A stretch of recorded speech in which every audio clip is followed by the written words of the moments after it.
बिस्मिल्लाहिर्रहमानिर्रहीम। अस्सलाम वालेकुम यूट्यूब फैमिली, कैसे हैं आप सब। उम्मीद है सब खैरियत से होंगे और मज़े की लाइफ जी रहे होंगे। आज हम आपके लिए लाए हैं बहुत ही स्पेशल डिश, बीफ नमकीन फ्राई। ये पेशावरी डिश है, बनाने में बहुत ही आसान है और खाने में बहुत ही मज़ेदार है। तो मैंने बीफ की बनाई है, आप इसे चिकन की भी बना सकते हैं, मटन की भी बना सकते हैं, लैम की भी बना सकते हैं। तो गाइस घर में आप बनाएं, बहुत ही टेस्टी बनती है, आपकी भी तारीफ होगी, क्योंकि ऐसे खाने हमें मिलते हैं बाहर बड़े होटलों से या पठानों के होटलों से। तो सोचा बहुत ही स्पेशल रेसिपी है, आपके साथ अपनी फैमिली के साथ शेयर करता हूं। तो गाइस आए अपनी रेसिपी स्टार्ट करते हैं। बिस्मिल्लाहिर्रहमानिर्रहीम। तो गाइस हम लेंगे हाफ कप ऑयल,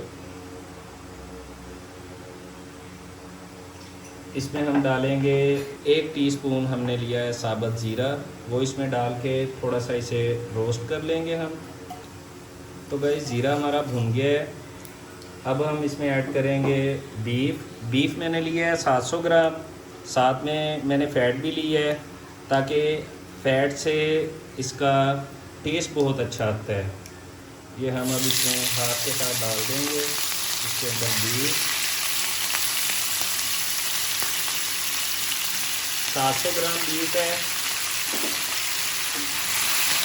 डालने के बाद आप इसे अच्छी तरह से हिला दें।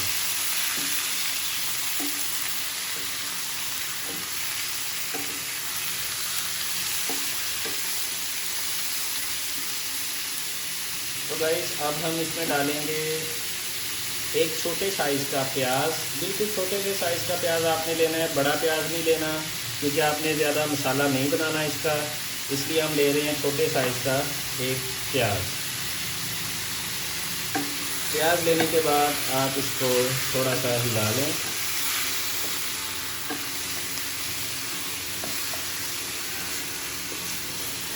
तो अब हम इसमें ऐड करेंगे 1 टेबलस्पून अदरक लहसुन का पेस्ट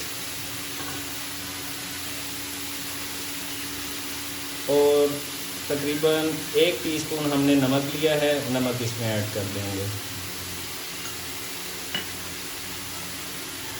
और हमने लिया है 1 चम्मच सिरका, वो भी हम इसमें ऐड कर देंगे ताकि गोश्त में टेस्ट अच्छा आ जाए। अब इस सब को अच्छी तरह से हम मिक्स कर लेंगे। तो गाइस मैं कढ़ाई का यूज़ कर रहा हूँ, आप अगर चाहें तो ये सब कुछ आप कुकर में भी लगवा सकते हैं। कुकर में आप अगर बनाते हैं तो आपको 15 मिनट लगेंगे इसको गोश्त को गलाने के लिए। तो अगर आप खुले बर्तन में बना रहे हैं तो फिर आपको 30 मिनट लगेंगे। जैसे मैं कढ़ाई में बना रहा हूँ तो मुझे 30 मिनट लगेंगे। ये सब कुछ ऐड करने के बाद अच्छी तरह से मिक्स कर लिया मैंने। अब मैं इसमें ऐड करूँगा 3 गिलास पानी। तो गाइस मैंने इसमें 3 गिलास पानी के ऐड कर दिए हैं। ऐड करने के बाद आप इसे अच्छी तरह से हिला दें ताकि नमक वगैरह इसमें मिक्स हो जाए। तो अब हम इसे तकरीबन 30 मिनट के लिए ढाँप देंगे और आंच हम कर देंगे दरमियानी। तो गाइस हमने इसको कवर कर दिया है, चूल्हे की फ्लेम हमने मीडियम कर दी है। अब 30 मिनट बाद इसे खोलेंगे हम। बिस्मिल्लाहिर्रहमानिर्रहीम। तो गाइस 30 मिनट हो गए हैं। अब हम इसके ऊपर से ढक्कन उतारते हैं। हमारा पानी भी तकरीबन खुश्क हो गया है। तो अब हम गोश्त को चेक कर लेते हैं कि गोश्त हमारा गल गया है या नहीं। तो गाइस गोश्त हमारा माशाल्लाह से गल गया है, पानी भी खुश्क हो गया है। अब बस इसे आपने दरमियानी आंच पे भूनना है। पानी आपने इसका बिल्कुल खुश्क कर लेना है। गाइस ये बिल्कुल सिंपल रेसिपी है, लेकिन टेस्ट इसका माशाल्लाह बहुत ज़बरदस्त बनता है। आप भी घर में ट्राई करें, बहुत पसंद आएगी आपको। ये असल डिश है पेशावर साइड पे, केपी के साइड की ये डिश है। आंच आपने चूल्हे की दरमियानी रखनी है, पहले मैंने कम कर दी थी। अब हमें इसको भूनना है, तो आंच मैंने थोड़ी सी तेज़ कर दी है ताकि ये भून जाए अच्छी तरह से। तो गाइस अगर आपने हमारा चैनल लाइक और सब्सक्राइब नहीं किया तो आप हमारे चैनल को लाइक और सब्सक्राइब कर लें, बेल आइकॉन को भी प्रेस कर लें ताकि आपको हमारी आने वाली नई वीडियोस मिलती रहें। ये देखिए गाइस पानी खुश्क होना शुरू हो गया है।